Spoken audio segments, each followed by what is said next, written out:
Good evening, everyone. You're here for the meeting of the Fayette County School Corporation Board of School Trustees. Today is Tuesday, May 10th, 2022. It is 6:30 p.m. And let's all rise for the Pledge of Allegiance. I pledge allegiance to the flag of the United States of America and to the republic for which it stands, one nation, under God, indivisible, with liberty and justice for all. Okay, we get to start out tonight with a presentation by Chartwells. Good evening, everyone. Good evening. Nice to meet everybody. We are going to do a brief video here, just kind of showcasing our remodel at the middle school. So Terry's going to help us with that, I think. Can I interrupt just briefly, only because... Sorry, Terry. It's Randy's fault. Well, just so everybody knows, you're not only Ms. Chartwells, this is Rachel O'Brien, the Director of Yes. Food Service for Fayette County Schools in Chartwells, so... Yes. And Siobhan's here, so Siobhan Perry, she is our district manager for Chartwells, so Siobhan's here also if you have any questions after the video we can discuss. Okay, thank you, Terry. This is so cool. Over spring break, this whole cafeteria was remodeled. When we looked to our right, coming down this hallway, the cafeteria just looked like a whole, it basically looked like a restaurant. The cafeteria provides a really great atmosphere to like socialize with friends, as you know, there's a variety of seating. For example, you have high tables, you have booths, you have long tables, so it's really nice to have some options.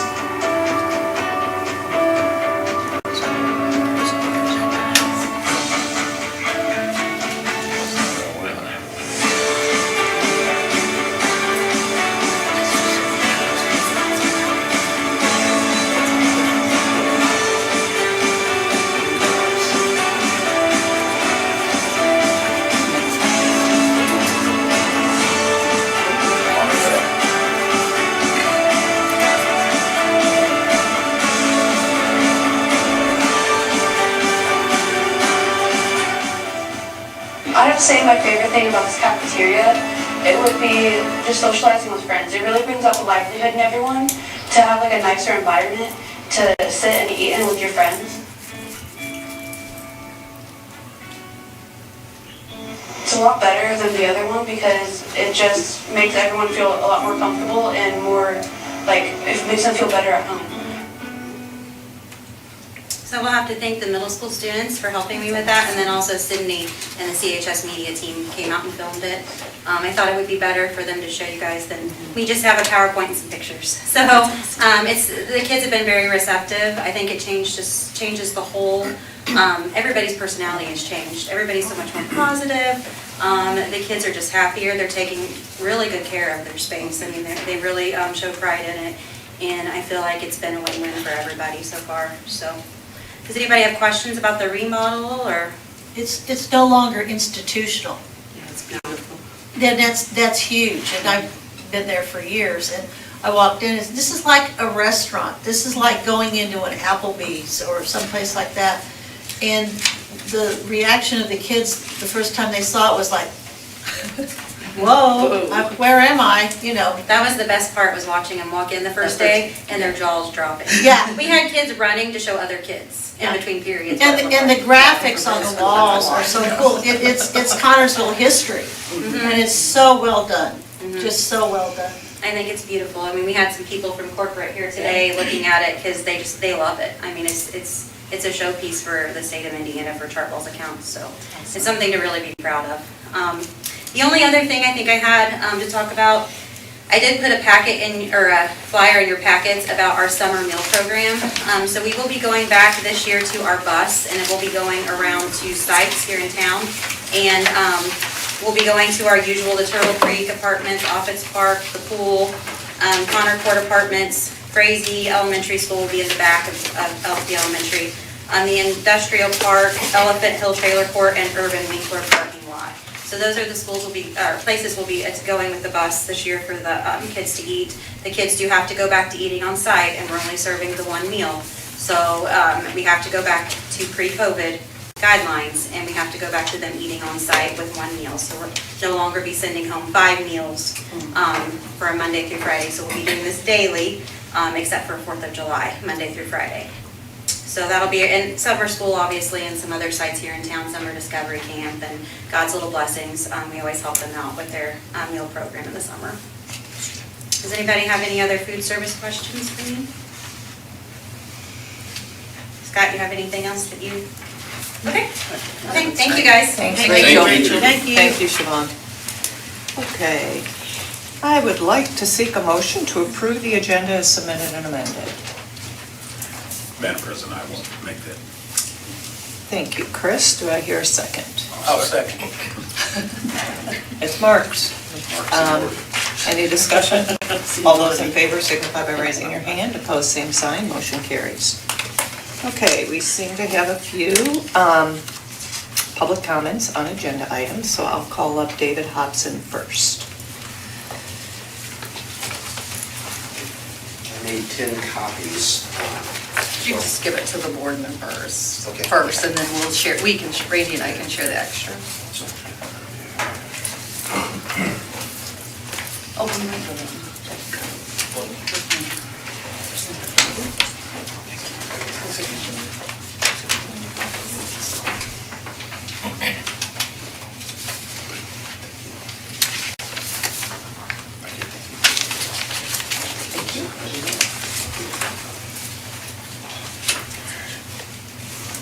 Ladies and gentlemen of the board, Superintendent Collins, Assistant Superintendent Casaro. My name is David Hobson, and I reside at 10190 Osborne Road, Economy, Indiana. And I have the privilege of teaching engineering and technology at Connersville High School. Our staff was recently made aware of the district's necessity to adjust the high school and elementary daily schedules, making bus routes more efficient and to address the bus driving shortage. We at the high school and our staff realize that this is a good thing and are very supportive in it. Especially, it helps reduce the budget and makes more efficient rides for our students. However, we, 85% of the teachers surveyed, sincerely hope that such a schedule change still leaves room for SRE at the end of the day. The 2 proposed schedules that were shared with the staff do not include SRE at the end of the day. If SRE is not at the end of the day, it is no longer SRE. It dawned on me that you may not be aware of what SRE is, let alone its benefits, and how it has positively impacted the culture at Connersville High School. David, can I interrupt you for just Yes. a minute?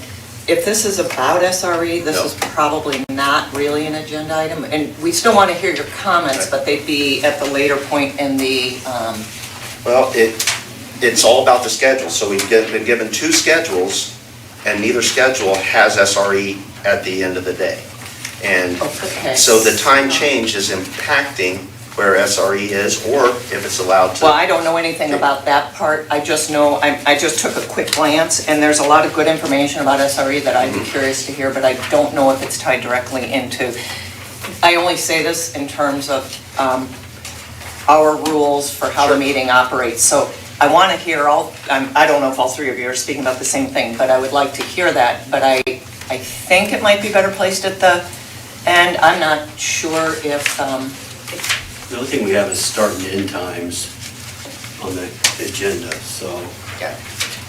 are We're not you, talking about SRE today and any of our agenda items. We're talking so about. Kent, are you okay with waiting, and we'd like to hear you address towards the I'd be end? happy to. That, we can take more time Sure. then to do that? All right. And then we can get through our agenda Sure. and save that for you. Okay, thank you. It's a little bit of a wait, but we do want to hear what you have to say, so everybody hang on to these so we can get to those.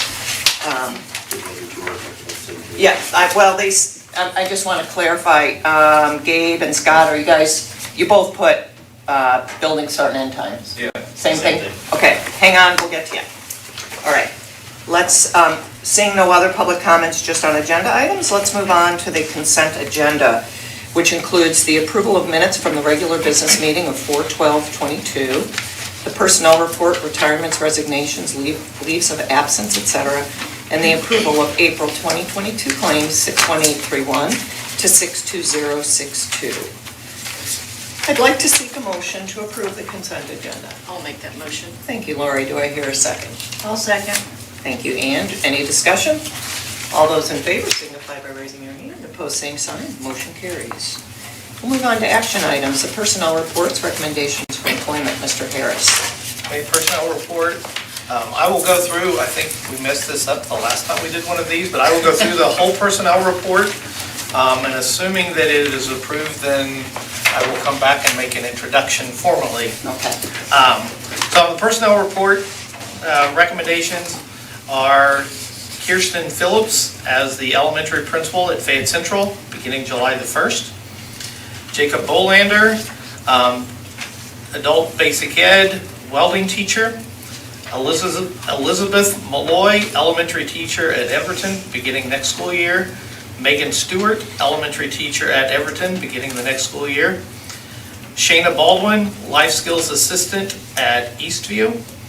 Stephanie Browning, Head Start Family Service Coordinator at Little Spartan. Chelsea Congleton as Head Start Nutrition Bus Assistant at Little Spartan.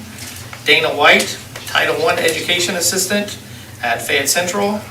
In extracurricular, Emily Bookover, cheer coach for Connersville Middle School.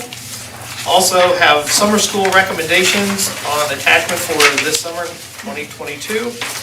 And the administration is requesting authorization to add the position of routing specialist to the transportation department, and the job description's attached.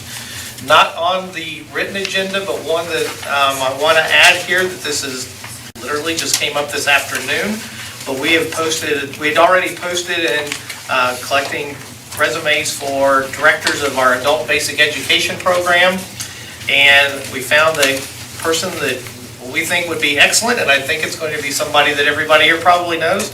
But I am also recommending Dr. Ricky Rose as the director for adult basic ed, and she would be hired in on a 220-day contract at $50,000 for the year, and that's through the adult basic ed. So those are the recommendations I have for the personnel report. Well, thank you for that, Randy. I'd like to seek a motion to approve the personnel report. I so move. Thank you, Ann. Do I hear a second? I'll second. Thank you, Chris. Any discussion? Really nice to hear that little piece about Ricky. I was really happy with that, thrilled with it. Yeah. Although, any further discussion? All those in favor signify by raising your hand. Opposed, same sign. Motion carries. Now if I can make an introduction. First, before I make the introduction, we had probably a 2-month-long process here looking to hire a new principal at Fayette Central to replace Kathy McCarty as she enters into retirement. And I want to thank kind of the committee that did the first round of interviews, and we have a few of them here. Lori Savoy is here. Kim and myself were on there, but also from the building, we had Tracy Caldwell. Tracy's here. Penny Pfeiffer is here. I don't think Kelly's here. I didn't see Kelly. O'Rourke was also on there, as well as Stephanie McCann, one of our elementary principals on there. But thank them for the time that they spent a couple of nights as we interviewed candidates. Now, it is my pleasure to introduce the new principal of Fayette Central Elementary, Kirsten Phillips.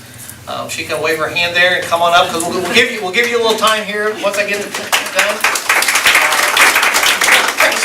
But she is a 1996 graduate of Richmond High School. She received her bachelor's degree in elementary education from Ball State in 2001, a master's degree in elementary ed in 2007. In 2017, Kirsten obtained her building level administrator's license from Indiana Wesleyan University. Kirsten has spent 20 years in the Richmond Community Schools. She's taught kindergarten, 2nd, and 3rd grade students. She has served in the capacity as a reading interventionist, instructional coach, and e-learning specialist. And for the last 6 years, she has been the principal of Charles Elementary in Richmond. Finally, a little bit of personal information. Kirsten already lives in the school district. Her husband, Scott, is a Connersville police officer.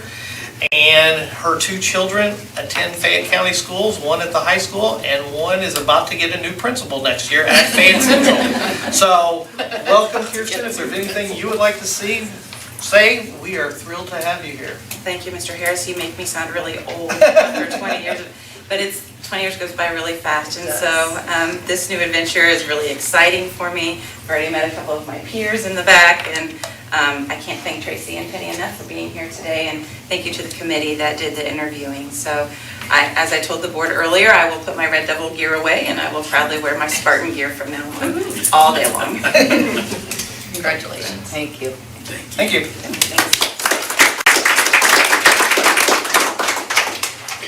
Okay, Mr. Harris, Chartwell's contract renewal.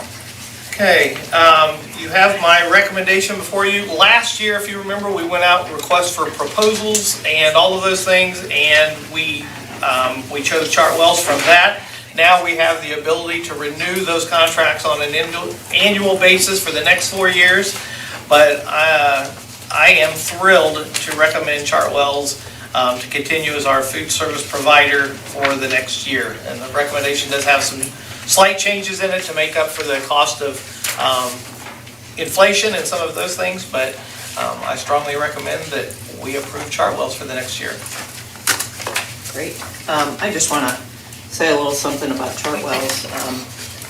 Lori and I had the privilege to be on the board back when Chartwell's first came to Connersville, and Siobhan was the woman on the scene who kind of helped with the transition, and she really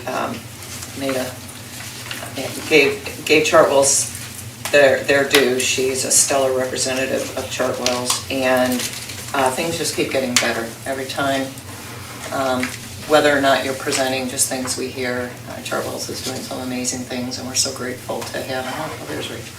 We're so grateful to have Chartwell's in our schools, and it was a good decision when we made that, so.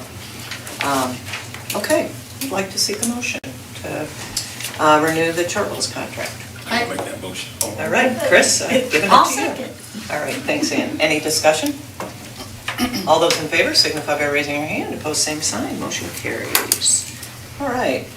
Permission to advertise the CHS cafeteria remodel, Mr. Harris. I'll say, I'm going to make the recommendation, and then I've got a short presentation, and I don't know if Rachel wants to come up here or not as we get to that, but I'm requesting approval from the school board to begin the process to remodel Connersville High School cafeteria.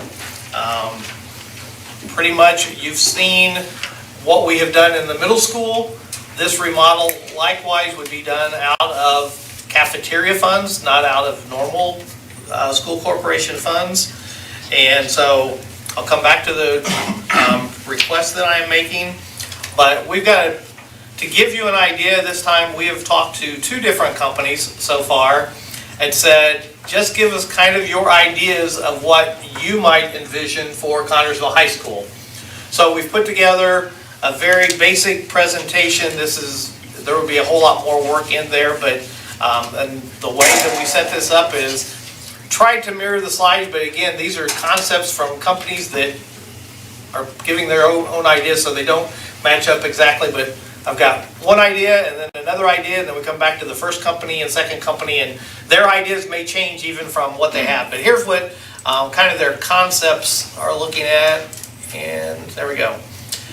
This is just a kind of a looking down on the top of Connersville High School cafeteria student seating area. So again, you can see it's not your traditional 10-seat, 12-seat rectangles, all of those kind of things that we have in the cafeteria.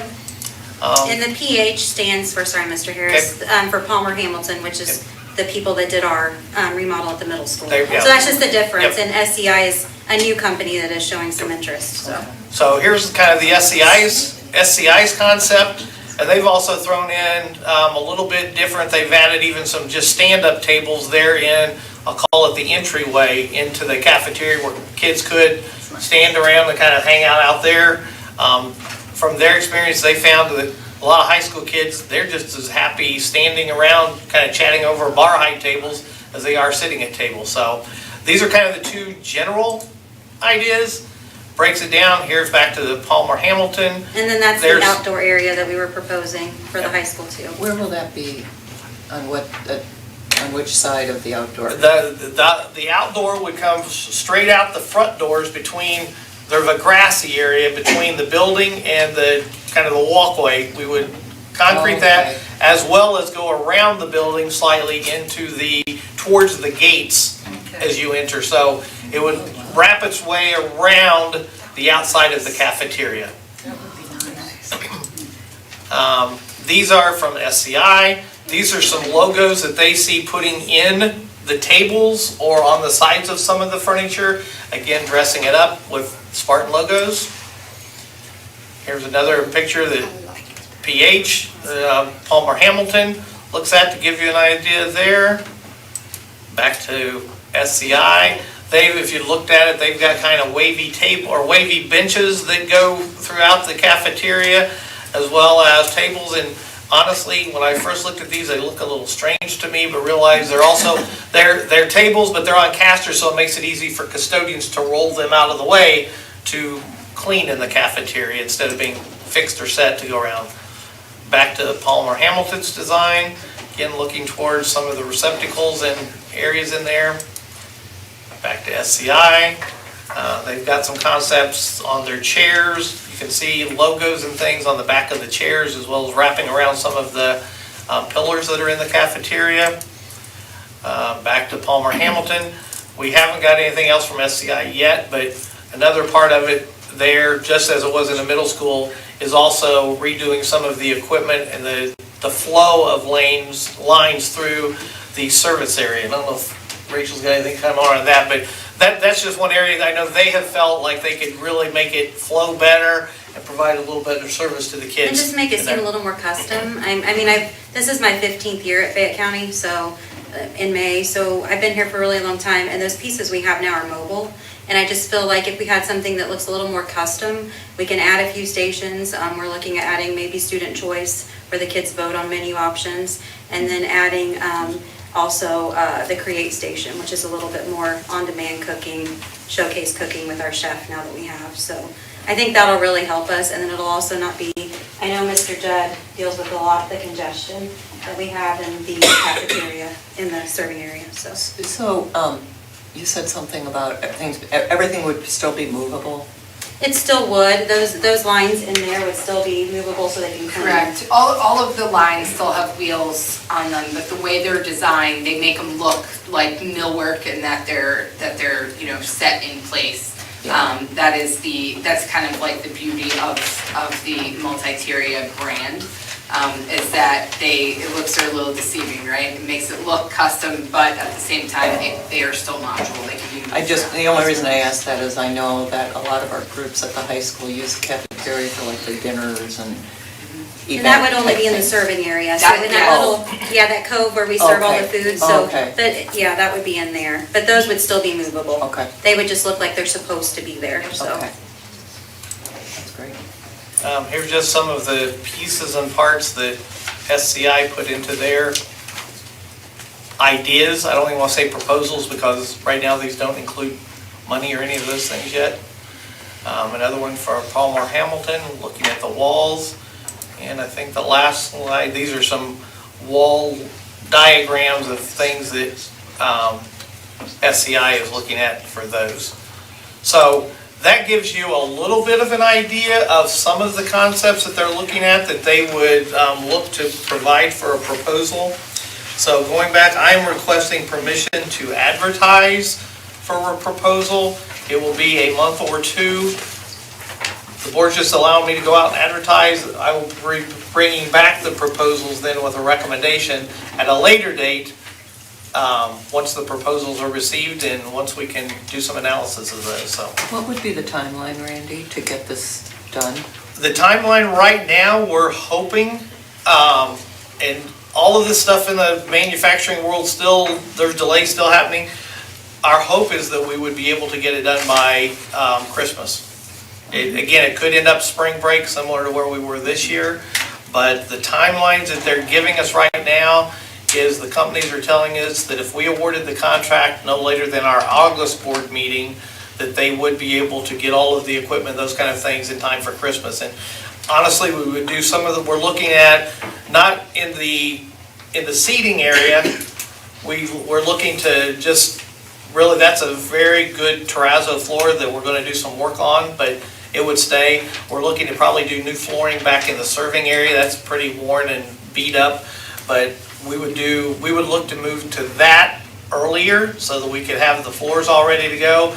We would probably do some preliminary electrical work and things when students aren't in there, but then we would look to maybe do part of it at fall break and maybe even at Thanksgiving and Christmas. But the goal would be Christmas, but depending on delivery schedules, that may or may not happen.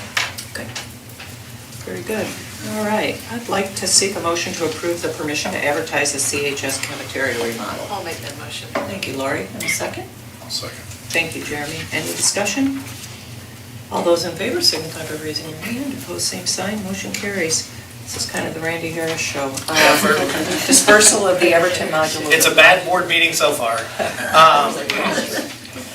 Last month, I requested permission to advertise for the dispersal of the modular classroom, the old library at Everton. We did receive one proposal from Modular Classrooms LLC out of Columbia, South Carolina.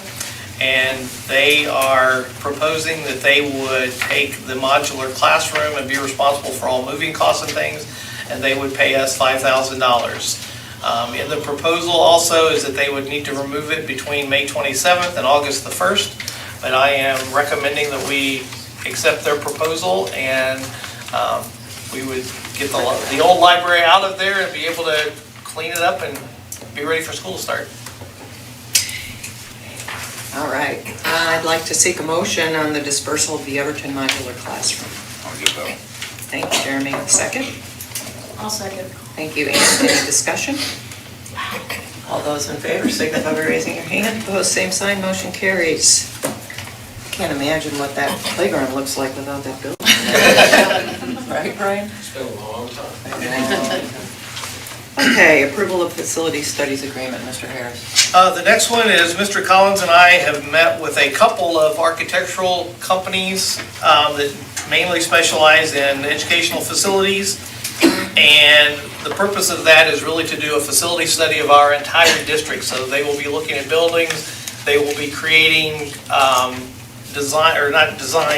they will be creating timelines that says, you know, the roof at this building looks great, you probably aren't gonna have to replace it for 20 years.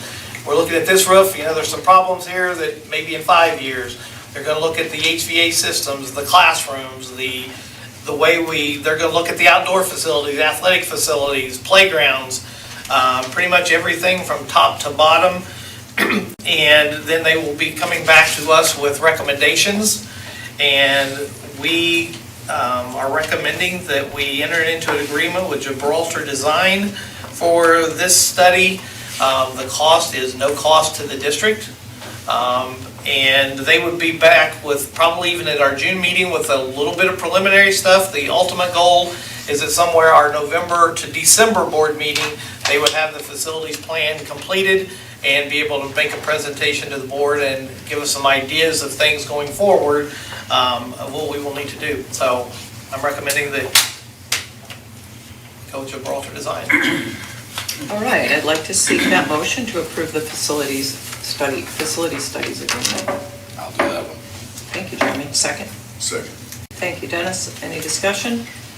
Randy, this is going to be a long-term program. In other words, this is going to give us some preventative maintenance type information that we need. Because as my understanding, we don't have a comprehensive plan for the whole district. It's sort of been like an ad hoc, somebody's roof leaks, we get it fixed. Correct. So this would give us an idea of what we're looking forward to in the future, and so that we can budget and make better decisions based on knowing, okay, we're gonna have to replace this in 5 years. Yes.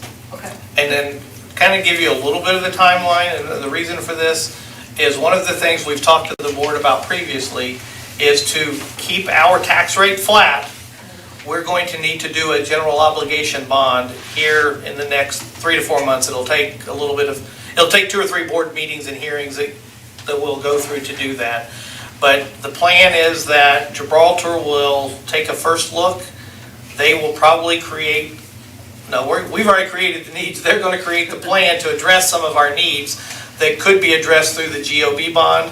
But then we have some other bond, when the middle school bond comes off in 2026, we're going to have a significant amount of money available then. So there, we're probably looking at bigger plans and bigger ideas and all of those kind of things. But they're just laying the foundation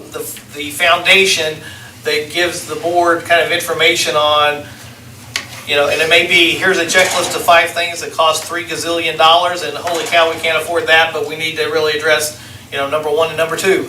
But it's going to give us a blueprint of going forward, of looking at our bonds and how we can effectively start addressing some real needs. I think the thing that I know I appreciated with Gibraltar that really came through is they not only have the engineers and all of those that you would expect in an architectural firm, but they also have 2 or 3 former educators. So they're going to be looking also at our educational programs of do the educational programs and do the buildings mesh together? So that will also be one that they look at. And I think that's one that kind of intrigued us, that is not just looking at the hard stuff, but it's looking at the soft stuff and how we really provide education. So they're going to be looking at all of those things in it. And considering that our youngest building in the corporation is CHS, correct? I believe Everton is Everton? newer. Well, Magic, or Spark Learning Center is technically the, Technically, but that's in And the then old Everton, Maplewood yeah. building, but, when you start looking at that down the road, I know Grandview is 70s, it was built in 49. So these are things that we're just gonna have to learn to deal with anyway, so sounds like a great plan. All right, then I'd like to seek a motion to approve that was discussion. Any other discussion? All those in favor signify by raising your hand. Opposed, same sign, motion carries. On to the purchase of soccer lights. The next one I have is actually here in about 2 weeks, we're going to have the new football lights are going to be installed. They are, I think, sitting on our property, but the installation company, they're in the process of putting in lights wherever, and so we'll be here in a couple of weeks, but moving forward, I'm requesting permission to accept a quote from Musco Sports Lighting of $136,295 to install new lights on the soccer field. And talking to them, if this is approved, the soccer lights should be installed somewhere the middle, end of August or the 1st of September, but they should be installed in time that by the time daylight starts getting earlier and earlier, that we should have lights on the soccer field by that time. Sounds good. All right, I'd like to seek a motion for the purchase of soccer lights. I so move. Thank you, Ann. A second. Second. Thank you, Jeremy. Any discussion? All those in favor signify by raising your hand. Opposed, same sign, motion carries. Purchase of CHS football field fencing, Mr. Harris. The next one, if you've been around the football field, some of the fencing is just old, it's bent, it's seen better days. I'm recommending that we go with a quote of $46,827 for new fencing around that by R.H. Porter Contracting. A couple things we're going to get out of it is it's going to provide more safety around the football field, as well as the southeast corner is pretty abrupt where the drive goes to the baseball diamond. We are going to take that corner off and make it more angled so it provides more room. Likewise, the fencing on the south side of the football field, we're going to move it closer to the bleachers, and it's going to then provide room where you could get angled parking between the drive and the fence to get angled parking to create more of a parking space for the baseball diamond. So it's a combination, there's a lot of win-wins that we get out of it, but coming to the board because this is more than $25,000 and I'd like to seek permission to install the new fencing.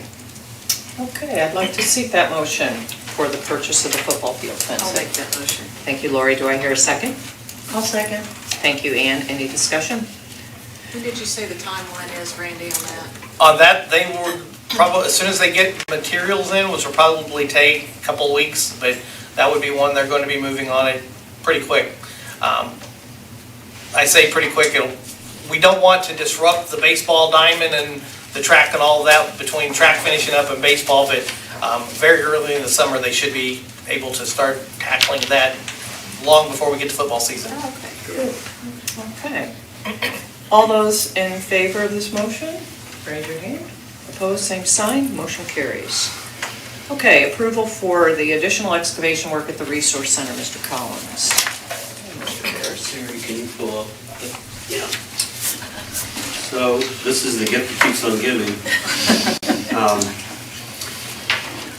We figured out why the parking lot would sink in and do different things over the years, but when the original Junior High South old high school building burned 40 plus years ago, we found out that they didn't remove the foundation and a lot of debris. So this is what we're dealing with. They knocked the walls and the foundation down about a foot below the parking lot surface and poured asphalt over it. There was a reason for it, I couldn't find any record of why, or it was a surprise. So anyway, we can't, the first picture, I tried to capture some of the slope. It's about a 4 to 5 foot drop off where the old Resource Center building was. And then part of our agreement is to level that, but they have a whole building's foundation to deal with now. So Wolf Construction gave us 2 quotes. One is in excess of 80,000 and one is 24. 24 would dig it out around all the perimeter walls, knock it down with a wrecking ball, leave the concrete in place, cover it over, and then level out the ground. The other would be to remove all that and all the bricks and everything that was left there, which adds over $60,000. As you recall, we are using our savings from the refunding of bonds for the middle school to pay for this.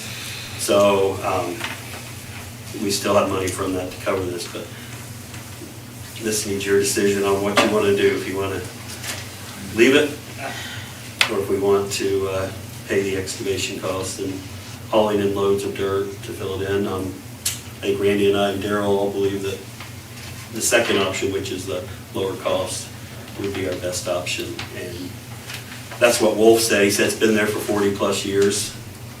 And, that would allow us to save considerable dollars and still maintain it as a green space.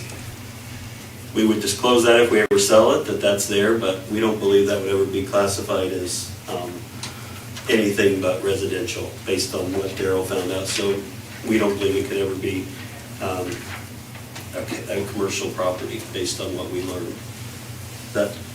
Basically, I don't think we're ever going to, anyone who buys that's not going to build right where that foundation is anyway. I mean, it's too far off the road or whatever, so I don't think they'll ever build right there anyway. I think it's best.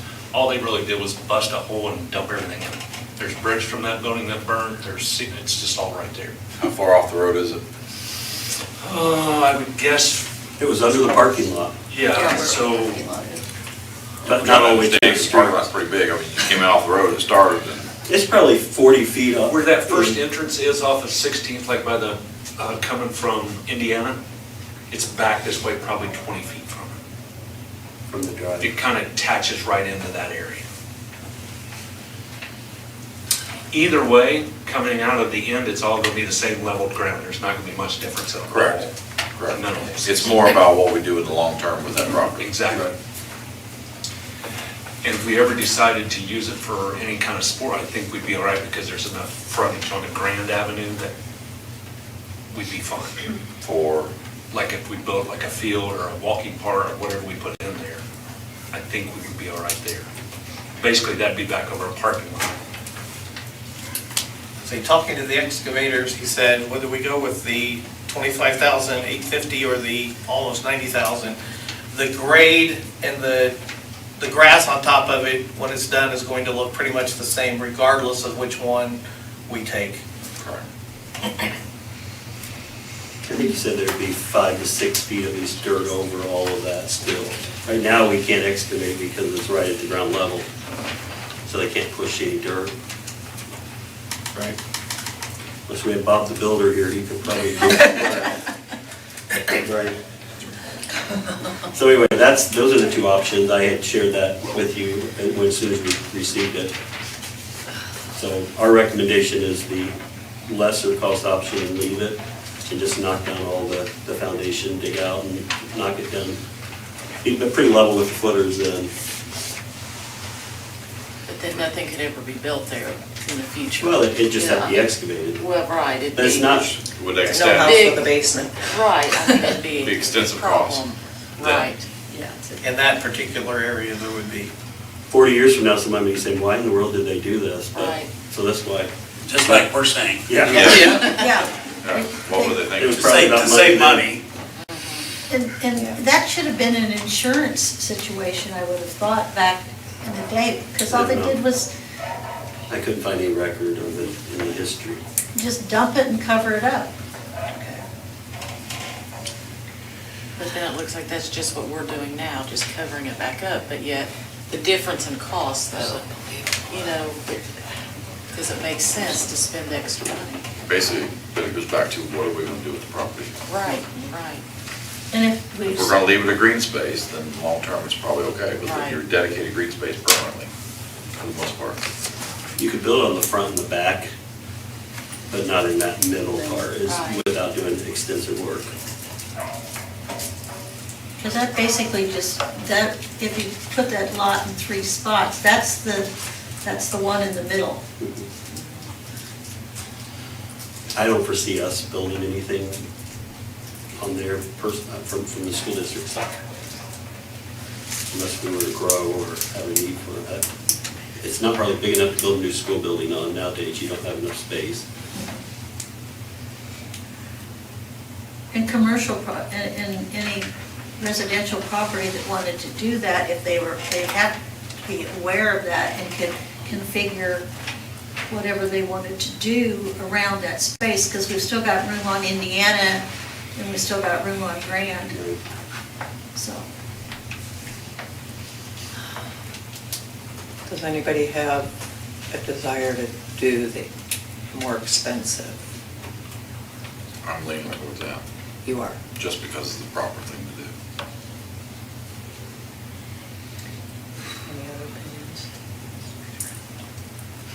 I guess it depends on what we're gonna do with it. Are we gonna keep it? Are we gonna have a green space? Are we gonna market it to sell? I mean, that's a huge deterrent if somebody was to wanna build there. Right. I mean, that's huge.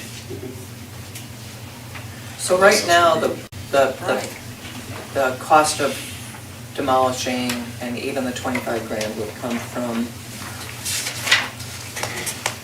Not all of the 80. Not all of that Would money, come down to there's that. not that much from the refinancing. 87,500 for removal of everything, hauling the dirt, 25,850 for the, so that's a big difference. We can cover that 25,850 out of and we have to make a decision relatively quickly because we're all waiting on it. that, The right? equipment's there and time to. Oh, yeah. He's got everything here, and he's kind of waiting, holding up to see what we do, so. I'll make a motion Quick rush. Two, that we accept option 2 and proceed. okay. So option 2 is. Option 2 being the. 25. $25,000 versus $85,000. 87. I'll second that. Okay, any further discussion?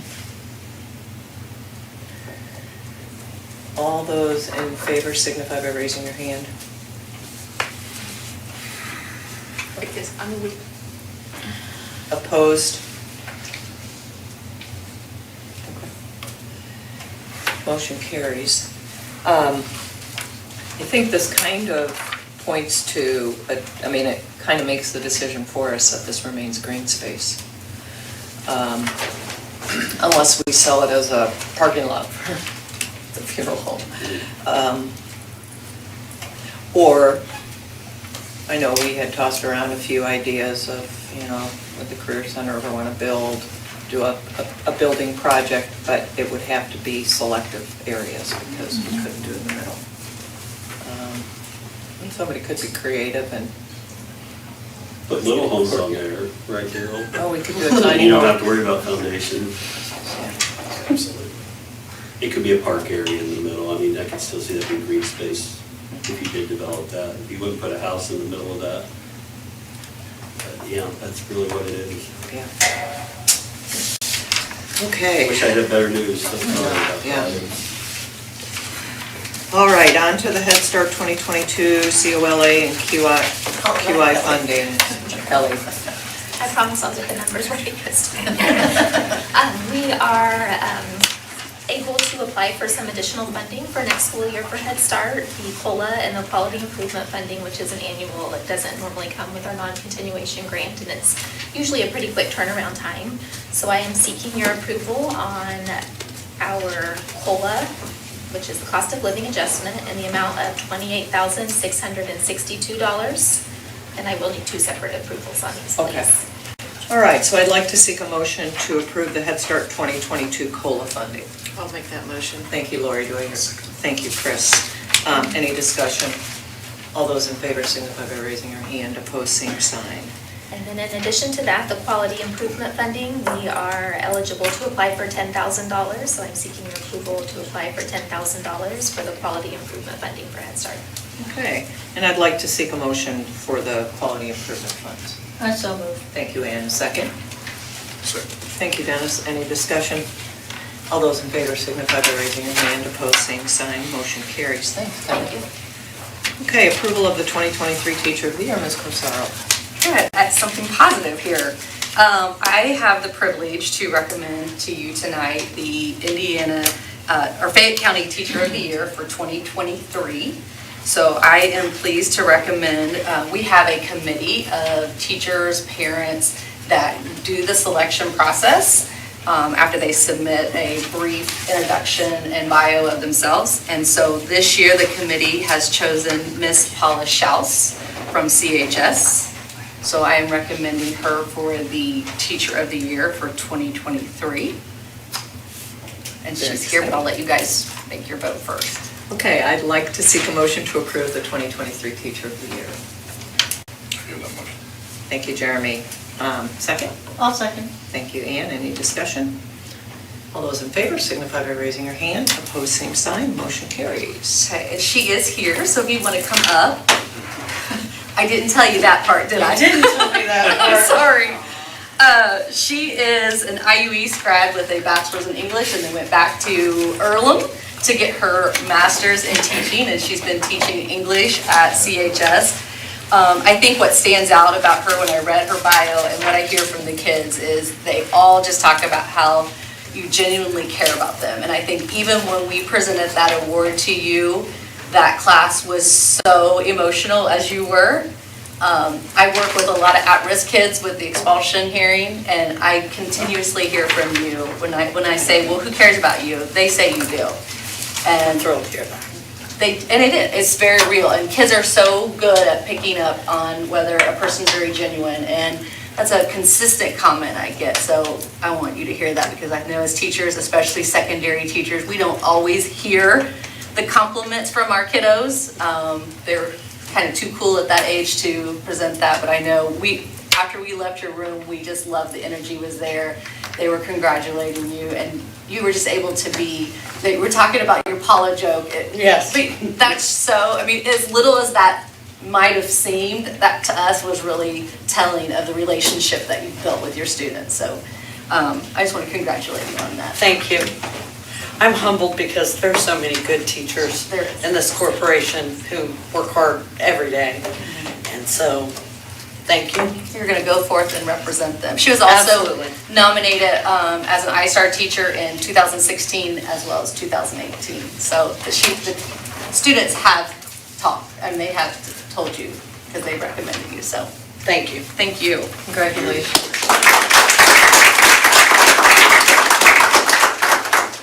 All And they're right. not going to let you forget your name, I can guarantee that. They're not. Okay. That's an inside joke. Okay. Building start and end times, Ms. Okay, Corsaro. I came to you when we were doing student handbooks a couple months ago and told you that Cabinet, along with Daryl, we were looking at kind of modifying some of our building start and end times. This is something that we've been trying to do for several years because we consistently hear from our elementary staff that their day is short, and we have one of the shortest elementary days out there. In contrast, we have one of the longest or high school days. So we've been trying over the years to kind of level that out and try to find where we can give elementary a little bit more time and then reduce some of that time off of high school, especially when you get to that 3:30. If we have out-of-town sports or extracurricular activities, it's very difficult sometimes for us to get buses back and get them to where they need to be in a timely fashion. That's part of why we purchased some of the little mini buses a couple years ago. So we also have to follow Indiana code. So there are a certain amount of timeframes that are required per grade level. And so in the memo that I presented to you, grades 1 through 6, they have to have at least 5 hours of instructional time, and then 7 through 12, they have to have 6 hours of time. So the recommendation that we're making today is that we would add 10 minutes to our elementary day. That doesn't seem like a lot. We would like to add more. However, it does give maybe the possibility of having an extra recess. We hear that from a lot of our teachers. There's just not any downtime for them to have extra breaks because the instructional day is so short. So by adding 10 minutes, that gives them a little bit more freedom in those restroom breaks, those brain breaks, and those recess breaks. And in doing so, that kind of shifted all of the other schedules as well. And Daryl can talk about transportation probably way better than I can, but we use a transportation system for all 3 buildings. So, and kudos to them because they are like a well-oiled machine. It's all like this happens, this happens, this happens. So we had to work with him to make sure that we can get kids dropped off. We don't have kids on there for extended periods of time. And we're able to make sure that we can get from elementary to middle school and then from middle school to high school. So the recommendation here is just that we add 10 minutes to the elementary schedule.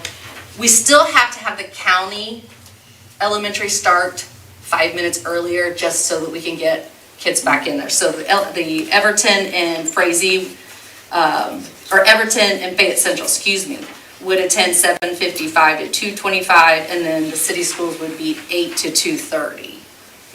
No, that's not what's on here. 7:50 to 2:30. Or 7:50, yes, I'm sorry. 7:50 to 2:30 and 2:30, yeah. 7:55 to 2:30. Yeah, sorry, I'm reading the other one. Okay.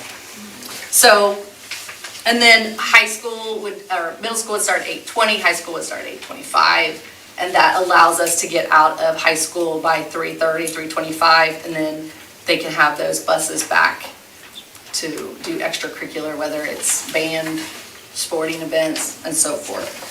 So it's not a lot of time, but it allows elementary to have a little bit more leeway, and it reduces that long secondary day for our kiddos, because right now they're going to 3:40.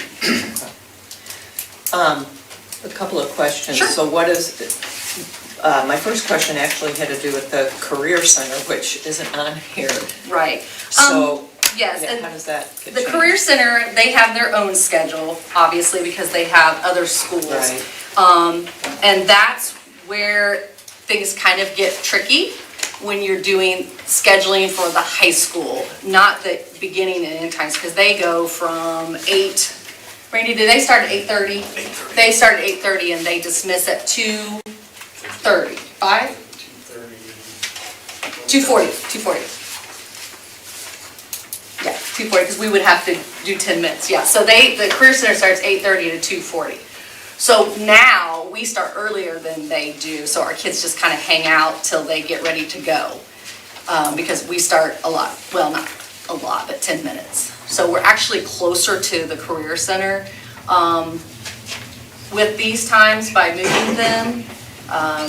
We also, when we go to the high school schedule, Randy will collaborate with Steve in how we can best maximize that schedule so that our kids have equal opportunities to the classes that we provide at CHS as well as the Career Center. Because 10 minutes away from the Career Center, when you have some of these programs that have hour requirements, can get a little dicey. So Randy and Steve do a ton of collaboration when they build the schedule. to make sure that both of those needs are met for our CHS students. You did put on our memo about the change with SRE. Yes. And since we do have some folks that are going to talk to us about that, what you want to share, what you shared with us? Well, one of the things that comes up with WCC and SRE is when currently we have SRE at the end of the day.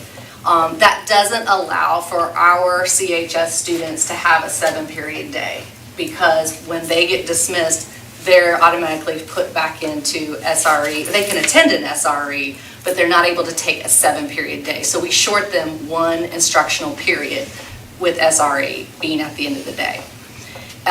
Now, a common thing is that other schools lose that as well if they access WCC, but they have travel time.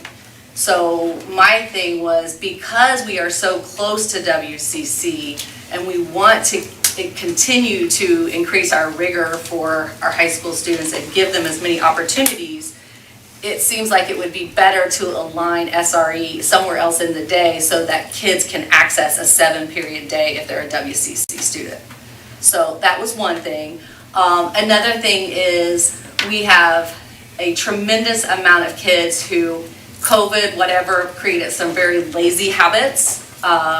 Kids stopped attending SRE, and we also created a lot of discipline. We had over 600 truant referrals to our high school this year, and majority of those 600 truancy referrals were because kids were not going to SRE.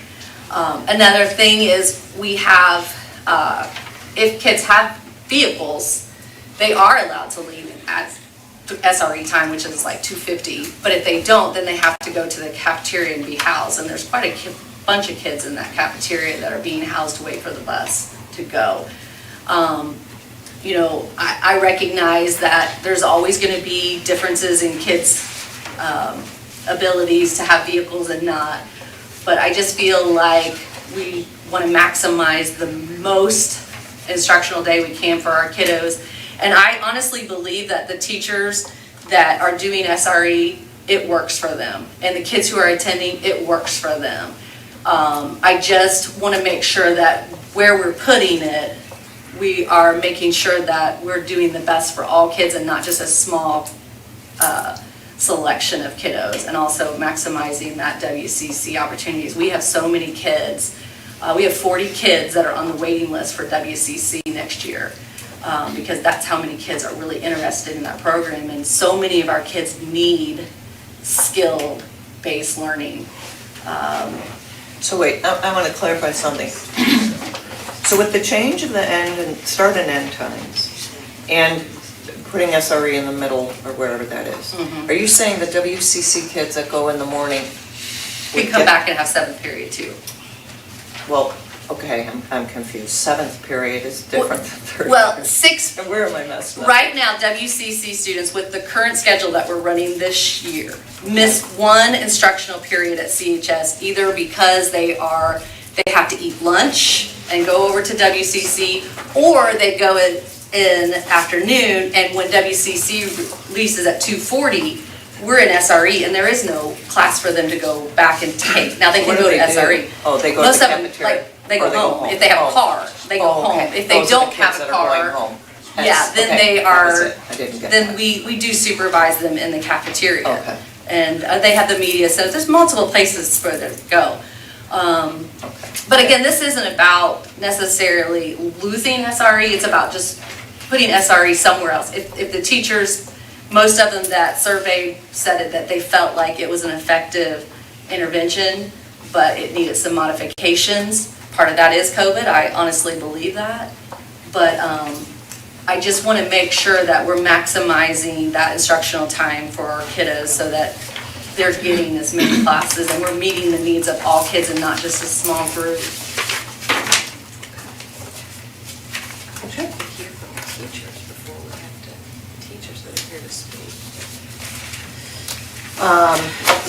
That's a good thing. Really, I think they've got some good information. Yeah, I would be very interested. Really, Because sometimes it's not, sometimes as a teacher, it's time of day.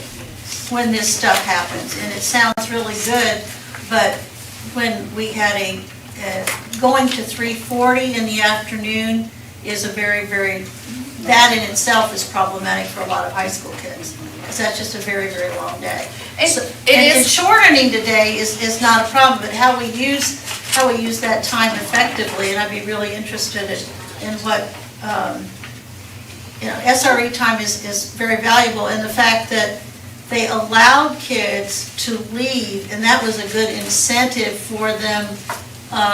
That was an incentive that didn't cost us anything, and I remember when we talked about that previously, that the kids that have the good grades, they could leave a little bit earlier. It allowed them more employment opportunities and a lot of really good things. And those things would go away if SRE was in the middle of the day. Right. So I can see both sides, but I would be very interested what Mr. Hobson and Mr. Does the school day change, though, impact SRE? No. You're not I'm not. approving SRE. I'm not approving SRE. All I want to prove is the time changes. Okay. The schedule, it would be something that we could talk about at a later date through principals and WCC, because So, all I'm asking is that we approve the time changes. Okay, so then the scheduling would be Outside of that. It would be outside of that. So what you're Yeah, asking no, us I'm- to do is my to approve an recommendation- 8:25 to 3:30 day for CHS, and then it's up to the powers that be to put a schedule Yes. together that is most conducive for the education of our kids. That's what I need. For changing the building times, I need board approval. The other things do not need board approval. Okay. But I do need, if we're gonna change the start and end times of a building, so on the record, what it would record is that you are giving permission for us to change the beginning and end start times. Okay. That's what I need. But then it would potentially take away from SRE. Well, they could still right? have it at the end of the day, but then if they have it at the end of the day, then that impacts the ability for the kids at WCC. There may be a way to do that. That's not something that we're here to discuss tonight. I just need to know whether or not you're in favor of changing these times. I wanted to say one thing. I think from my recollection of 40 years, most of the kids that go over to WCC in the afternoon don't want to take a 7th period class. I think that's probably in the past was true. Where we find out, where I hear most of it is kids that are doing ECHS and WCC. And it's a lot of our cosmetology girls. They want to do the ECH pathway and they want to do WCC. And I think I'd like to see more parents do that route with our kiddos. You can do both. You can do early college, high school, and you can do WCC, and you still can go to college and get an engineering degree or any kind of degree. I think the perception of WCC is changing. I think that we've worked hard to change that, and that's Sonny and Steve, they've done a great job of changing that perception. But when you add it early college, high school, and they have those pathways that are set, like you have to take this class, this class, this class, what happens is a lot of times, if they're in the PM class and they need French 3 and 4, we don't have enough kids taking French 3 or 4 to offer it multiple sections of the day. So if they're in the PM WCC class and French 3 is in the PM, then they have to take it either through Taco U or Indiana Online. So those are the kids that it would impact, those kids that are doing both ECHS and WCC. And I just feel like we want to provide.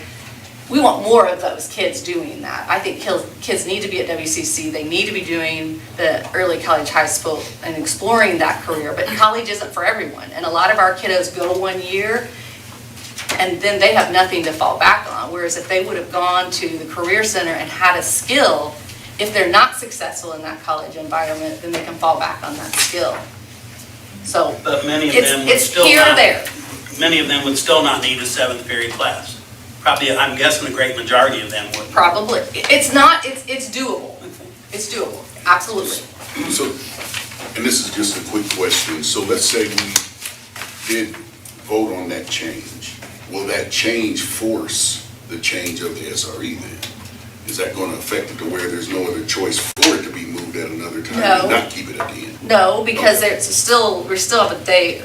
The schedule is, you have this much time in a day. How you use that How you is carve determined Right. by the collaboration of the building principal and WCC. Yeah. So where will the 15 minutes Be taken be away. taken away from? I mean, That's up, who will decide that? I mean, that's a discussion I know Randy's had, and we talked to Steve Dungan about that. I know it's gotta be taken from somewhere. right. Right now, we have a 40-minute SRE period, so if they keep SRE at the end of the day, then I'm assuming you'd go to a 30-minute SRE, right? Yeah, you wouldn't take it from instruction, because you still have to do what the How do you DOE build in said. 15 minutes with only taking 5 minutes away? Right. Math was not my strong suit. But I'm asking Randy that, I saw him mumble 35. Kim, when we went to the longer school day, and I remember very well. See, I don't even remember when we did that. Yeah, well, I remember. I think we were on block, weren't we? High school was on block, I believe, when they went that, and in the middle school, we had to follow along because of the buses. And you would think that getting out at 3:15 or 3:20 and getting out at 3:30 wouldn't make a huge difference. It makes a huge difference. Middle school kids quit about 3, and high school kids quit shortly thereafter, just from a classroom perspective. And then, so that 3:40 it was way too long. And I just like the idea that the kids that are doing well, they don't have to they have that time, and it's giving them time as adults to use that time effectively. You've got, okay, if I need help with something, I can go get it.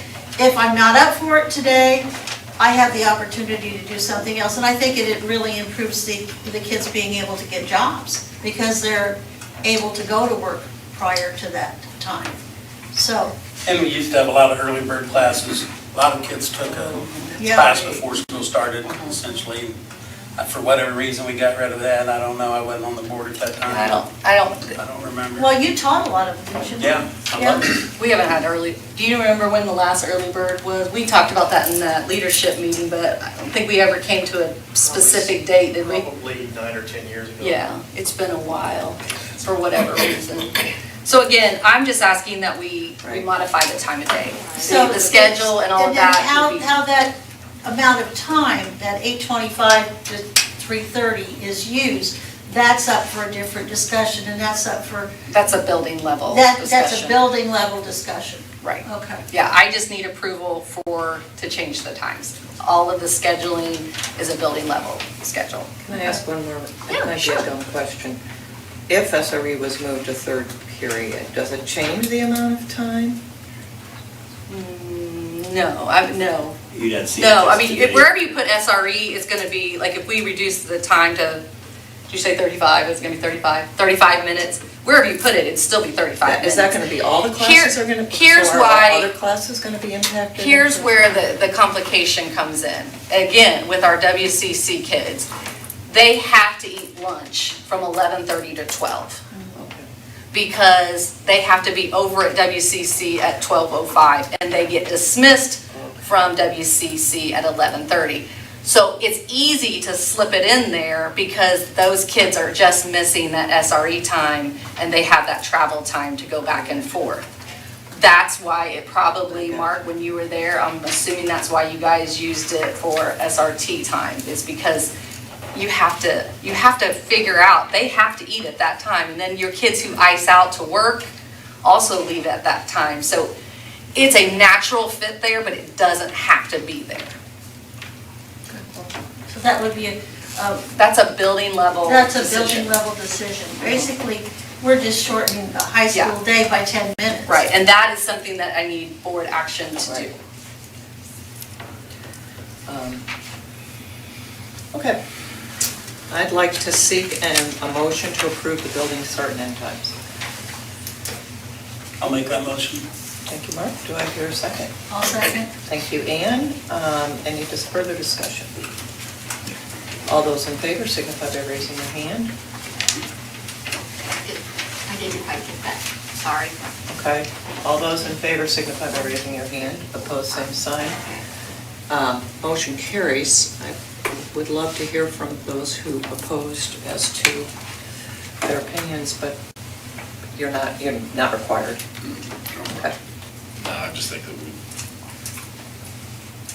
just a little bit of confusion on this and discussion and everything, and I think I'd like to know a little more before I made that decision.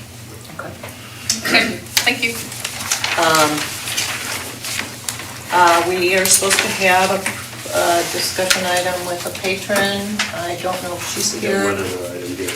Oh, what am I missing? Oh, the Education Hall of Fame Selection Committee appointments, Mr. Collins. Board policy 3.51 establishes the guidelines for Hall of Fame selection. As you recall, you approved a change in policy to do this in the fall, recognizing them moving it away from the end of the year.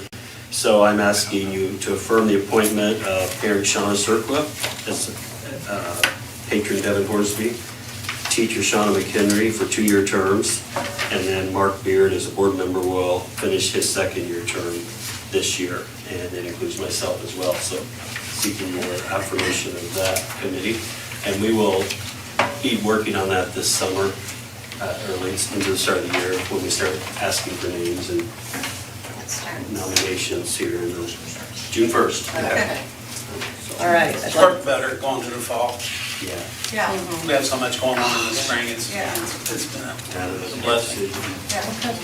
I'd like to take a motion to approve the Education Hall of Fame Selection Committee appointments. I'll make that motion. Thank you, Lori. Who was making a second? I saw hands. I'll second. Thank you, Ann. Any discussion? All those in favor signify by raising your hand. Opposed, same sign. Motion carries. Okay, now it's time for a patron. If she's here, Ms. West. Okay. Move on. Now we'll move on to the public comments. And David, I hope you've enjoyed our meeting, and please come forward and share with us. Ladies and Thanks for gentlemen. listening, David, I had time to read it during the week. Well, am I still under a 5-minute time frame? Technically, everybody is. It doesn't matter when you speak. I'll try to make it short. So it was refreshing to hear the comments and the discussion. I'd like to remind you that the high school staff is in favor of the time change, all right? However, we just want to make sure that SREs at the end of the day. 85% of the teachers surveyed hope that that schedule would reflect that. And then the 2 schedules that were shown do not include SRE at the end of the day. If SRE is not at the end of the day, it's no longer SRE. It becomes SRT, student resource time. So I thought and became aware that maybe you don't know all the benefits or exactly what SRE is, how it's set up, and how it's positively impacted the culture of our high school. And that's what I'd like to share with you. 5 years ago, our leadership was continually challenging teachers with methods, ways, and pedagogy to decrease our ever-increasing failure rate. Collectively and individually, we worked to close that gap. We presented a plan to implement SRE, which stands for Students Reaching Excellence. And we put together that plan, and we were given permission to adopt it and put it in place in the 2019 and the 2020 school year. Students Reaching Excellence is an incentive program that provides struggling students with the help and the time they need to be successful, while at the same time rewarding for successful students with a tangible reward for their hard work. Okay, may I also add that tangible reward is at no cost to the school district because it uses our resources and our current staff. All right, but it provides all of the students with the reward of time. Okay, in my 33 years of teaching, this is by far the best program that I have seen with the most successful initiative for assisting struggling students that I've seen. Students Reaching Excellence requires mandatory tutoring for those students who have a 64% or less in any class. All right, that tutoring occurs from 3 to 3:40. And the incentive of time is awarded to all the students who are passing their classes. So these students are permitted to leave school 45 minutes early. With the majority of our students passing all their classes, the student-teacher ratio is significantly reduced. If it's in the middle of the day and they can't leave, that's not going to be the case. If I have an SRT with 30 students there, then I'm required to take care of them and make sure they're behaving while I help the few that come for help. Okay? So students who are struggling or simply need a little additional time, they stay for the mandatory tutoring. Most of the time, it seems these students just need a little more time or a little bit more direction. And as soon as these students have raised their grade above the 64%, they're removed from the list. That allows them to enjoy their time that they've earned. All right? And there are several other positive aspects that SRE affords our students above and beyond its purpose. SRE creates a college-like environment. In that, during SRE, I can open my computer lab to any student. So it's open computer time. Even if they aren't on the SRE list, they can come down and have computer time and work, and then I can still work with the students. They're pretty engaged at that time. One day last week, I had 14 students in my 7th period class stay. Only 2 of them were on the list. That's phenomenal. Prior to SRE, students involved in sports had to leave early during 7th period, missing invaluable instruction time. With SRE in place, at the end of the day, they no longer miss instruction time. The early release provides students an opportunity to attend clubs, organizations, meetings, practice, or even go to work, if it's at the end of the day. SRE encourages its students to focus on their grades, much more aware of their timelines. Students honoring these deadlines maintain their grades so that they don't have to stay for mandatory tutoring. That's the incentive. SRE motivates teachers to closely monitor their grades and assignments in a timely manner, knowing who does not have to stay for tutoring.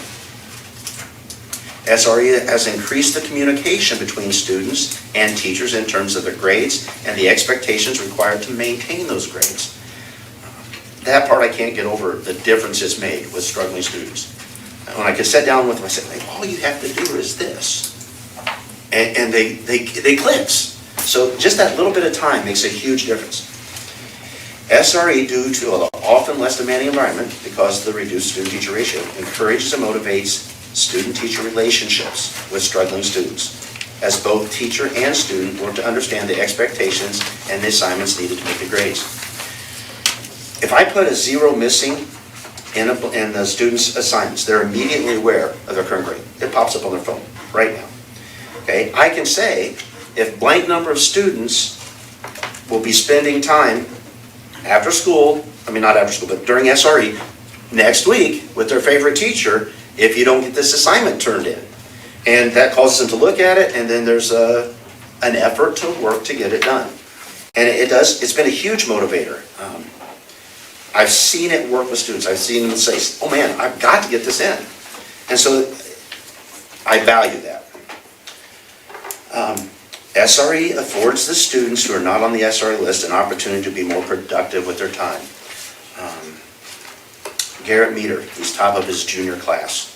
He sits in my advanced manufacturing class. He said with SRE at the end of the day, he said, I get to go to the elementary and tutor elementary students. That's a part of an NHS requirement. He said, I wouldn't get to do that otherwise. He said, it allows me to be more productive with my time. Okay? And last but not least, students reaching excellence has drastically reduced the failure rate. And that's the whole reason we initiated it in the first place. The numbers speak for themselves. CHS has significantly lower failure rate with SRE in place. It does work. Our first year of implementation was a success, boasting more than a 50% reduction of failure rate for the unique students. Okay? This week's list, we only had 270 students with at least one failing grade, our very best numbers ever. Okay? And that's when many other schools across our country are seeing rising rates of failure due to the pandemic. Students reaching excellence does work.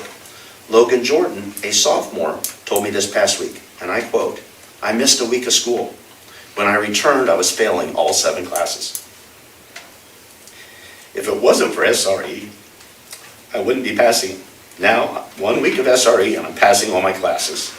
He said I would still be failing, and I'd even be falling farther behind without it. So it really helped him. As all of you work together to establish the best possible schedule for Fayette County Schools, please provide or approve a schedule that includes SRE at the end of the day. Do not lose sight of the incentive of time, motivating and rewarding our students for earning good grades. Please do not lose sight of the many successes that SRE affords our struggling students every day. Please believe me when I say SRE works, and it has drastically improved our culture, and will continue to improve our culture if you allow SRE, or allow our students to reach excellence. Thank you. Thank you, David. Okay, let's see. Oh, gosh. I think I have the order wrong. Was Gabe Gabe's next? next. Okay, yeah, because I moved my papers around, sorry. Hi guys, I'm Gabe Nobby, as many of you know, ag teacher and parent. I got a student that's getting ready to go to middle school this year, and one right behind him, or right behind her, and they'll be at the high school very soon, and I'm very excited to see them there. So I want to speak on both of those things. First off, before I do that though, I want to commend you guys on the forethought that you guys are thinking about with improving the buildings and things like that. Creating a plan and then working that plan is a tremendous move in the right direction. I'm glad to see that for our schools and for Fayette County. When SRA was first brought up, that was my fault. I did that. What happened during that time, we had a lot of Fs, and we were challenged to do something different.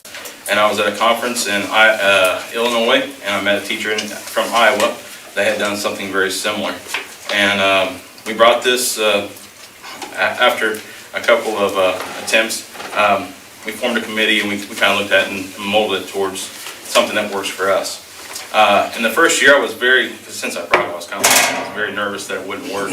I was very pleasantly surprised, as David said, that the numbers drastically reduced. They went from, I can't remember the exact numbers, but it cut them in half. They're on your handout on the back sheet, the statistics. And it cut those initial numbers in half, which I was pleasantly surprised. And with 3 years of that implemented, I'm sure that now we have more kids graduating because they were no longer failing classes. Dave mentioned that it brings light, grades to the forefront of our thinking, and that cannot be more important, not only to the teacher, but also the student. Before we had SRE at the end of the day, and we had the incentive for many of the kids, not just the kids who are normally doing the rights, but the kids that were like me in high school, the ones that cared, but not all the time. And that was me. That was absolutely me. And what this has done is created a situation where those students now care weekly. They will look at their grades weekly. They don't dig themselves a large hole. What was happening previously when we had SRT in the middle of the day, students would look at their grades a week before the end of the 9 weeks, and then they want to make everything up. This no longer happens. These kids look at their grades on a weekly basis, and they attempt to make those assignments up very rapidly, so they don't fall behind and don't dig themselves a large hole. As for the WCC issue, that was something I actually had a situation myself when I was in school 25 years ago. I went to the WCC. At that time, we had AM classes. I had an AM class, and we only really could take 3 classes at the high school as a result. And I loved ag. It was very hard for me to fit that in, but we made it work. And I think that with the right motivation, students can find that. There's a lot more options now than there was before. Now kids can take TACO U classes. The Ivy take a class on us course, and I think they're available to get 4 of those. And I believe they can take other online classes that allow them to meet any of their goals. So I would encourage that we keep this. In the middle of the day, SRE is very challenging. I have a very rigorous lab course, and if you have 30 students in a lab or in your classroom, and just give you a perfect example, we build birdhouses every year, and if you want one, I got some extras because kids don't take them with them. They just build them, they don't take them. They love to build them, but they don't always take them with them. So I got 10 of them, so if you want, let me know. So we build birdhouses, and they're worth a significant amount of points because we spend several weeks on them. And if a kid gets behind, misses a couple of days, like a young lady I had who had her wisdom teeth cut at that time, they don't have necessarily time to make those lab situations up. Well, if we have SRE in the middle of the day, I can't take the entire 30 student class down to the lab and for one student to build a birdhouse, but I can take 2 or 3 and we can go down there and work on it together. And that seems to be very well, work very well. I've had a lot of success with that. And the last week I had 5 kids that didn't build it during the time for whatever reason, get them completed. And they were not passing as a result previously, now they are. So I hope, and I really hope that we consider that, keeping that SRE at the end of the day. In the past few weeks, we've been talking about this quite a bit. When we got the first draft schedule, I looked at that immediately and thought, this is a lot like the old schedule. So I don't sit around. I drafted a different one that had SRE in the end. So there's one that's already been out there that we've that I've submitted to Randy. We discussed as department heads and unanimously agreed that we'd like to keep it that way. We've spoke as a staff, and the majority of people would like to keep it at the end of the day. I hope that you guys make a decision to keep it that way, but ultimately that is your decision. So I just wanted to give you my few minutes here. I don't want to take up all your time. Do you have any questions? Okay, one of the questions, and it's one of the issues that administrators talk about, the kids that skip SRE, and they're on the list, and for whatever reason, they don't show. How prevalent is this? How bad are the numbers? And administratively, I recognize how difficult all that is to handle. They're hurting themselves, and kids are going to do that. But how would you address some of those issues with the kids that just they know they're supposed to show up and they just don't show up? That's something I can't speak to exactly. I can speak to it anecdotally. I can speak to it from what I've seen. Okay. From what I've seen, those kids that skip SRE also are the type, most of the kids that skip other classes. Okay. They're also some of the same kids that are in other discipline issues. Now, a lot of times though, we can reach those kids. I think of one kid in particular that has had a lot of discipline issues, that has had many times where he's been truant. But he's been coming to SRE the last week, and I think that's because we had some staffing issues this past, I would say probably for a little bit, that would cause some issues there. People were out and weren't able to get that. We rearranged that, and things have really improved. Okay. And that's through a lot of hard work by Kim Giesing. She's taken on a tremendous amount of work, and Terry Miller's doing a lot of awesome things. That's really helped to do that. Okay. Attendance is an issue. There's no doubt. Taking attendance for that is very difficult. Attendance is an issue, period. Yeah, it is. And then the truancy rate is a question. And that's a tough thing to handle because those kids, they're tough to handle, period. And SRE was never created to handle that population. It was created to handle the population of kids like myself at that age that worked when we had to. And then if we seen an incentive, we worked a little harder. And I think that's worked. I really do. And I think the numbers bear it out. Okay. I really do. Okay. Any other questions? Yeah, Gabe, I like the chart here on the back here. That's all Kim Giesing. She does a great job on it. Okay. Well, what I'd like to see, that'd be nice to know, is the percentage, this converted to percentage of students in comparison to how many you have in high school. We know enrollment has declined over the years and such. And then maybe even overlay that to a correlation of the graduation rate. Yeah, I think that would be tremendous. Just to see, how much it does impact it or not. That's something I think would be great information in the future to have. I don't know if that data exists now because we weren't able to keep that going along. And, it was a very new program, and then COVID hit in the second year, and that, what that did to everything. This is our, second year back without COVID, and I think we're making tremendous gains. One number that is really hidden, and I don't know any good way to find that, is to find those kids, that the number of students that otherwise would be failing. And that number is, I don't know you can put a number on that. I can think of 20 kids right off the top of my head that I know for a fact would have a failing grade right now that do not. And all because they were able to get a little time out of class. And it isn't even necessarily going home. Some of them have to sit in the cafeteria.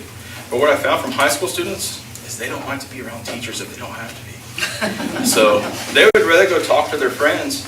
And as long as they're not making discipline issues and they've earned that, I think that's a great reward.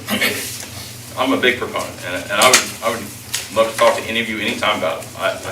I'm a big fan. And one thing I just want to remind the board, the patron comments are really an opportunity for them to present to us, but we can certainly ask to have the SRE teachers come back and do a presentation. But patron comments are an opportunity for them to share with us whatever information they give and for us to be able to think about it as opposed to a discussion item or an action item or where we can have that dialogue. So I do, I think I said to Scott just a little while ago that I would like to have a regular presentation as opposed to just the bits, because we can't allow all this time we have set rules for that reason. So, thanks, Gabe, All right, thank you. appreciate it. Have a great day. Scott?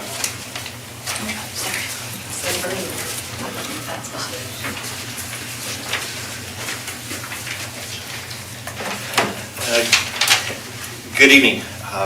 New here to CHS, and so I'll admit I struggled with SRE at the beginning. The reason was because in over 20 years of education, I've never seen anything like that.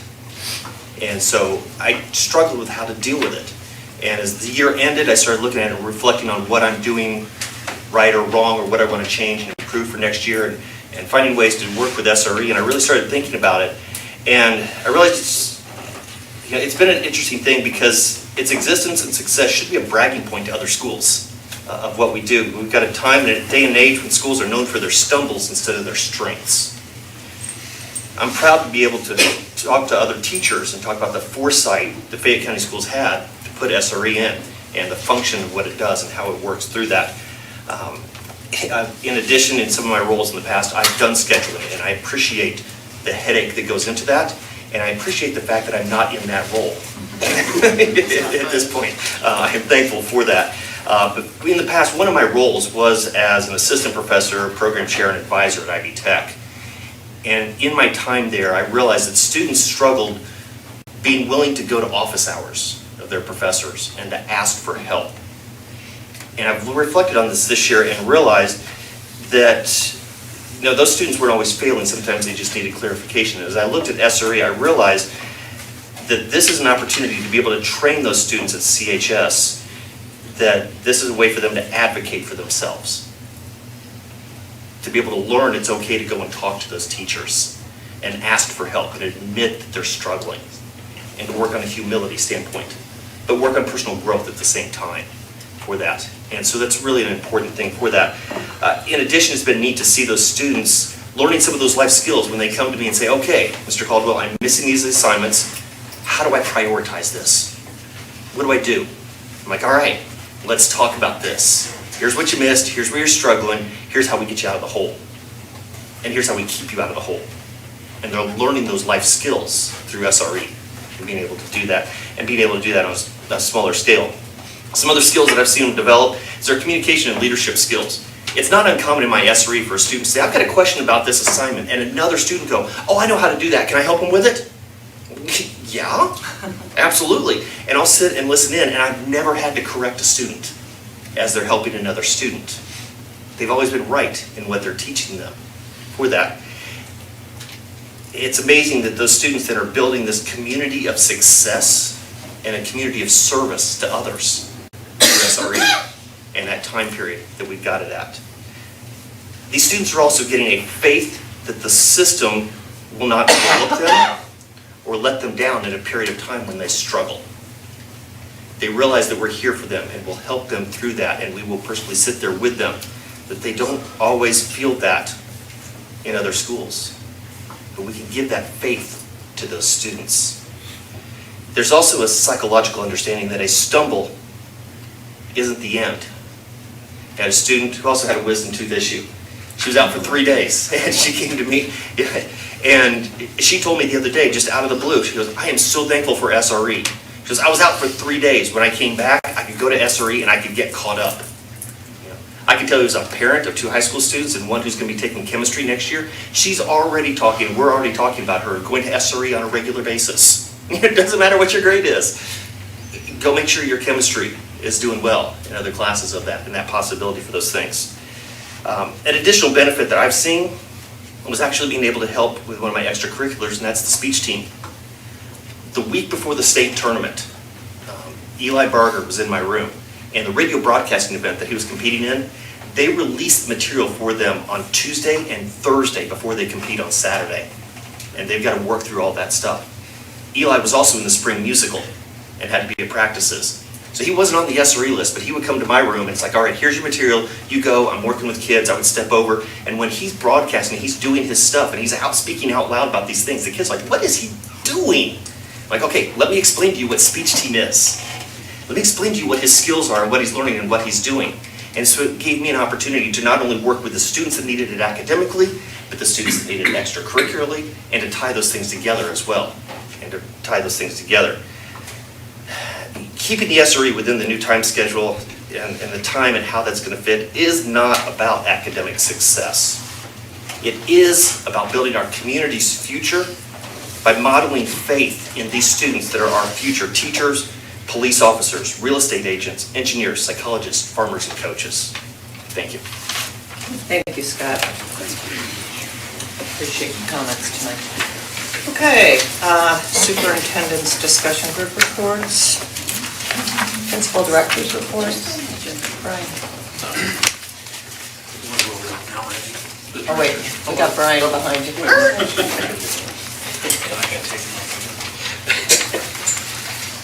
We have had a tremendous amount of community support at Everton this year, and I just want to recognize these groups who have supported our students. Pavy's Food Lane with John Pavy, most recently he's provided the staff with free soft drinks during Teacher Appreciation Week. He's helping with our 6th grade celebration and field day. Alquina United Methodist Church provided over 40 backpacks with school supplies at the beginning of the year. Hedro has donated water bottles, masks, and school supplies this year. The Hope Center has provided our clinic with clothing and kid masks. East Central Board of Realtors and Kappa Kappa Sigma sorority each have provided gift cards for clinic supplies. New Heights Christian Church, Woodland Bible Church, Extension Homemakers, Elm Grove Baptist Church, and Blooming Grove Family Worship provided several of our families with holiday assistance. We have an engineer from Howden Roots helping with the Lego and Robotics Club.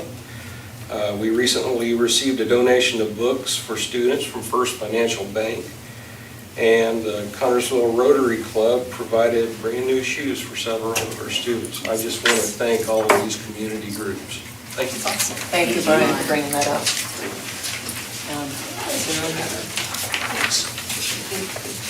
Randy and I have just kind of put some district-wide projects together just to kind of update you guys a little bit of what's going on over the summer and stuff like that. We got the Everton gym floor replacement getting ready to start right after school's out. We'll be doing some sealing of parking lots at the high school in Everton and a couple others that we may have some extra money to do. The new cafeteria, we're working on the terrazzo floor. We got some new machinery and new chemicals that we will do ourselves, which could save our corporation a lot of money by doing it ourselves. And we got just the new cleaner and the supplies. And I don't know if any of you had a chance to go to the high school, but it made a big difference on a spot of about 14 by 14 floor. We had a professional come in and do one side and we did this other, and when I took some of them over, nobody could tell us which one was which. So I think our floor is going to make a big difference in all of our in all of our buildings. So HVAC, as you guys know, we're constantly redoing something that's been way behind. Spartan Bowl, you want to talk about, Randy? I'll say really on the HVAC, we've got 3 big, and I think you're aware of 2 of them for sure. Spartan Bowl we're working on. I will throw out here, the air conditioning is not going to be ready for graduation. The delay on that's probably the longest delay we've had on any of these projects. We're also working on new boilers at Fayette Central. We're meeting out there next Friday. The company's coming in to talk about the one you approved. And then the middle school, there's been some issues there for a long, long time, and it's not just one big unit, it's a lot of little things that add up to a big thing, and we're working through all of that now with both ESSER funds as well as normal operational funds. The Spartan Learning Center parking lot we're putting on up there, we've got a bid and you guys have passed that, so we'll be doing that right after school's out, hopefully. He talked a little bit about the football fencing and the baseball parking. I think that's going to help us a lot. We'll gain some angle parking spots there. We'll be able to have some handicap parking spots there. We will come from the ticket booth all the way around behind to the baseball field, and then the little fence that kind of goes inside the track, the 4-foot chain link fence, we'll be replacing a lot of that. So there's a lot of that going to be done, which will help a lot. The outdoor lighting, the football is going to be after the track sectional, so we didn't interfere. But when they do that, I think we're going to try to get them to talk into doing our electric on our soccer, so it doesn't interfere with our soccer season also. So they'll be doing a little bit of that. We're looking at some new blinds to help at the Spartan Learning Center with the kids, and then we got the facility studies that we're going to be looking at hard hopefully soon. So just a few things of what's going on. If you got any questions, let me know. We can fill you in, but we're making some progress, I feel like, so. Thank you, Darryl. Appreciate that. Thank Any other directors' reports and principals? I was gonna say, he took my time, no. Oh. I think the We're on to you thing, now. I know this is the time that, of the year in the past, kind of talk about summer projects. The one that, kind of what I really want to talk about is, I don't know if we have any summer projects. We've been addressing this stuff as the year goes on, and if we can address these things without impacting negatively a classroom situation, we're gonna address them as they come up. So, these things have been ongoing, a lot of them already came before the board, and just really, I can't thank Darryl, the maintenance staff, and the custodial staff. We've heard from a few people, but I think over the last year, we're not gonna dramatically all of a sudden go from where we were to where we wanna be in a year's time, but I think every day, every week, every month, we're making more progress to getting our buildings back in line with where we want them to be, and a lot of that thanks goes to Darryl, and as we move forward with that. So thanks on that one. You have the fund summary in front of you for, and I see I didn't change it to April, it should say April 2022, not March of 2022. The numbers are all correct on there. We're still in a good situation financially. And the last thing that I've got is I just want to give kind of a shout out and a reminder. A week from tonight at 6 o'clock up at the Whitewater Career Center, we will be having a retiree banquet. I know some of the board members are going to be attending, and just wanted to kind of, it's our time to recognize our retirees for the year, and it's usually a good evening and a good meal, and that's all I have. Thank you, Randy. Kim, assistant sir? Just want to give a shout out to all the people. I attended scholarship night. It's just amazing, and all the people that give in memory of their loved ones or community groups that support our kids to further their education. So it was a great night. There were lots of awards given. So just a shout out to all those people that are take part in that. And then we had kindergarten roundup. We went back to the old way of doing it, and we had that April 21st, 21st.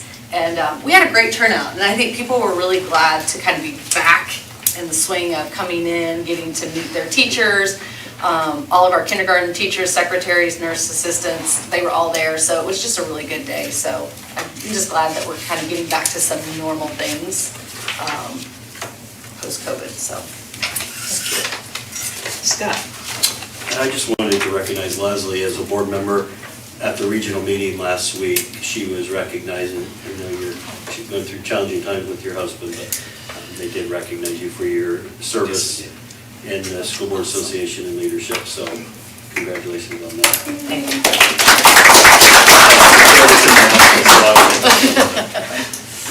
Thank you. That's it. All right, for the good of the cause. Well, then it looks like it's time to have a motion to adjourn. Second. All those in favor signify by raising your hand. Opposed, same sign. Jeremy, are you raising or not? Yeah. Okay. Thank you. Pretty cold.